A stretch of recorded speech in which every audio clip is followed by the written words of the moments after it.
es el real interés del gobierno en temas de planificación. Hasta dónde es un show. Bueno, entonces a eso me estoy refiriendo con las deficiencias en el sistema normativo y de control ambiental. No es que no haya leyes o instituciones, sí las hay, pero esas no son eficientes o no son lo suficientemente eficientes. Y no es cosa de echarle la culpa a nadie, ¿no? Porque finalmente los gobiernos los escogemos nosotros. Nosotros hemos votado por Fujimori, por Toledo, por Alan, qué sé yo nunca he votado por ellos, pero bueno, nosotros, y una vez que los elegimos ya pues tenemos que asumir el activo y el pasivo, ¿no? Pero es la sociedad la que los ha elegido. Y no podemos culpar, porque finalmente es un tema de cultura política. Por eso les decía al inicio de la clase, tenemos que acostumbrarnos a asumir responsabilidades de representación en un tema que puede ser muy pequeñito como el tema del delegado de clase, pero es que no podemos permanentemente rehuir las responsabilidades, ¿no? Si no estamos descalificados para quejarnos, si no somos capaces de asumir responsabilidades también en temas de representación. Entonces, acá, aunque en mi discurso pareciera que permanentemente le echa la culpa al gobierno, no es así. Yo creo que es una responsabilidad colectiva. O sea, nosotros hemos elegido esos representantes. Entonces tenemos que trabajar de forma colectiva para cambiar nuestra cultura, para mejorar nuestra cultura y nuestra educación. Bien, vamos a continuar.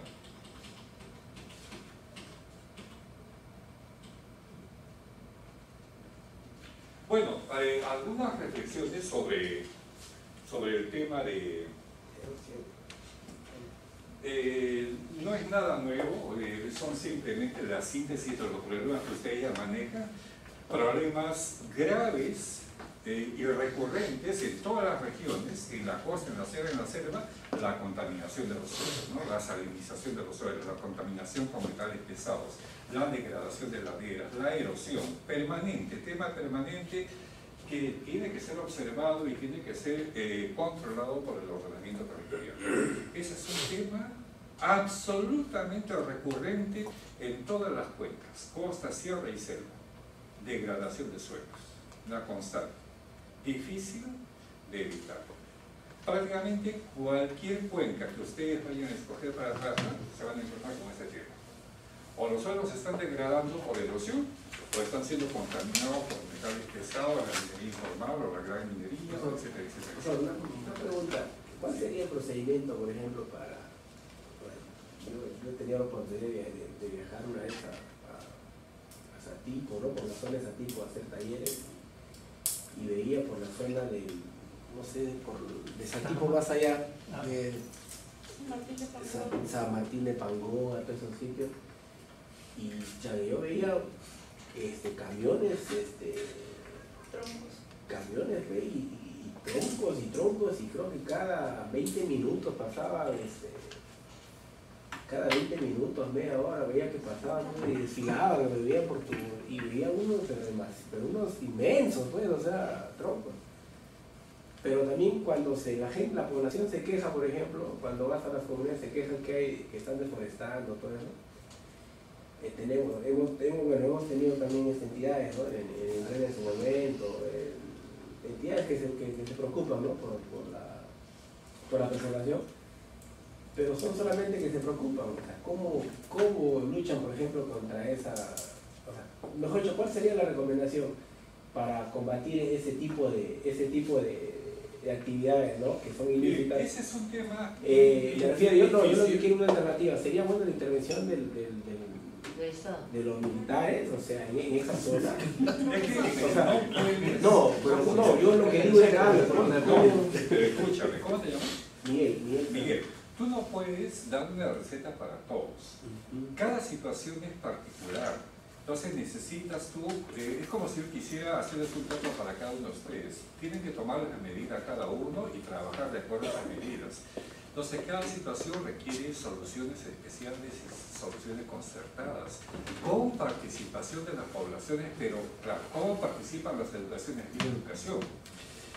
Mire, es un tema bien complejo porque a veces indirectamente estamos propiciando el incremento de esas actividades de deforestación. Lo observé el año pasado, ¿fue el año pasado o hace 2 años? No recuerdo cuándo hicimos una consultoría para la Interoceánica Sur. Ustedes saben que el proyecto de la Interoceánica Sur fue aprobado así de la noche a la mañana, sin tener una aprobación del Sistema Nacional de Inversión Pública, y empezó a ser ejecutada sin tener un estudio ambiental, estudio de impacto ambiental o evaluación de impacto ambiental. Hubo muchas voces de protesta, entre ellas la de este ingeniero agrícola famoso, ¿cómo se llama? ¿Puedes saber? ¿Turoyani? Turoyani, ¿no? Que hizo un informe por encargo de las Naciones Unidas, un informe excelente, lo encontré excelente porque era muy objetivo, no estaba en contra de la construcción de la carretera interoceánica, pero sí señalaba los peligros que podía acarrear con ausencia de un sistema de monitoreo permanente y de control ambiental. Entonces, una carretera de ese tipo, no hay que ser adivinos para pensar que si en la zona de Madre de Dios y en las selvas del Cusco ya había problemas de minería informal, problemas de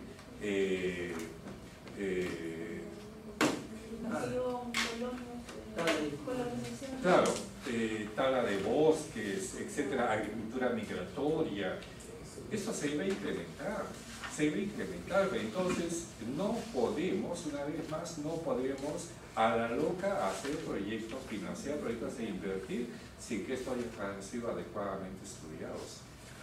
No es verdad que cualquier carretera propicia el desarrollo. A veces los resultados son más perjudiciales que beneficiosos. Nadie dice que esta carretera no debió ser ejecutada, debió ser mejor estudiada y mejor evaluada. Pero lo que no debemos hacer es eso, empezar a construir sin tener una visión de las reales consecuencias que va a arrojar esa carretera. El estudio de impacto ambiental se hizo después de que empezó la construcción de la carretera. ¿Qué sentido tiene hacer un estudio de impacto ambiental? ¿Acaso se va a dejar en cero? Miren, en los años 70 se construyó la primera central nuclear para generación de energía en Arroz. Y luego de que se hizo el estudio de impacto ambiental y luego de que la población se pronunció, nunca fue utilizada esa central nuclear, que costó miles de millones de dólares. ¿Eso va a suceder en el Perú? Pues entonces, ¿para qué hacemos un estudio de impacto ambiental luego de que el proyecto está siendo construido? Si finalmente un estudio de impacto ambiental me debe decir si el proyecto es viable o no es viable. ¿Y qué pasa si me dice que no es viable? Pues un estudio que simplemente decía, justifiquen, saquen viable a como de lugar. Así de simple. Por eso tiene toda la razón el doctor Edgar Sánchez, que ya les enseñó todavía. Sí. Cuando dice que el 90% de las evaluaciones de impacto ambiental no sirvió para nada. Tiene toda la razón. Y dice más, más porcentaje. Tiene razón. Por eso les digo también que los planes de ordenamiento territorial que se están haciendo no sirven para nada. Pero ¿cómo combatimos esa actitud, no? Porque hay personas que, o sea, hay entidades que inclusive han ido, hay gente del lugar que inclusive van, pero son amenazados, ¿no? O sea, ya son gente que está ya establecida. Por ejemplo, esas personas que deforestan son personas que tienen armas, tienen todo una... Pero ¿cómo haces tú? Yo creo que hay que luchar en varios frentes. Creo que hay que luchar en varios frentes fortaleciendo la institucionalidad, fortaleciendo la educación, gente que pueda ser menos corrompida o menos sobornable, gente que tenga más